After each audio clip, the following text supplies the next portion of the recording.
রাতে তাহলে খাওয়ার জন্য রুটি আর পাঁচমিশালি তরকারি বানাচ্ছি, ঠিক আছে? কেন রুটি আর পাঁচ মেশালি সবজি বানাবে কেন? তুমি বরং একটা কাজ করো, তুমি তুমি লুচি আর ঘুগনি বানাও, তাহলে বাবা খুশি হয়ে যাবে। আচ্ছা ঠিক আছে, লুচি আর ঘুগনি বানাচ্ছি। সঙ্গে সিমুইও বানিও, তাহলে মাও খুশি হয়ে যাবে। আচ্ছা ঠিক আছে, সিমইও বানাবো।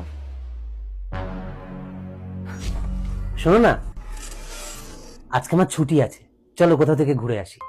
এক কাজ করো, নতুন একটা মুভি এসছে, চলো আমরা দুজন মিলে মুভিটা দেখে আসি। আমার কাছে বেটার আইডিয়া আছে। ওই যে গত মাসে শিব মন্দিরটায় গেছিলাম, যেটা মায়ের খুব পছন্দ, চলো ওখান থেকে ঘুরে আসি, মা খুশি হয়ে যাবে।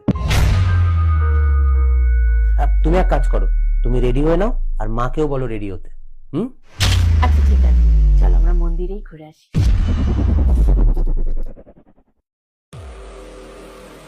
শোনো না, বলছি আমার একটা উপকার করবে? হ্যাঁ বলো। আজ তো দিদির জন্মদিন, দিদির জন্য এই গিফটটা কিনেছি, তুমি নিজের হাতে এই গিফটটা দিদিকে দেবে, দিদি খুব খুশি হবে। আচ্ছা ঠিক আছে, তুমি ওখানে রাখো, আমি দিদিকে দিয়ে দেবো। Thank you. একটা কথা বলবো, তুমি খুব ভালো মানুষ, সব সময় আমাকে এসে বলো যে পূজা এটা করো আমার মা খুশি হয়ে যাবে, ওটা করো আমার বাবা খুশি হয়ে যাবে, তুমি দিদিকে এটা দাও দিদি খুশি হয়ে যাবে।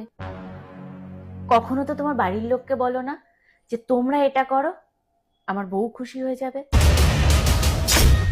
বিধি রে, বিধি।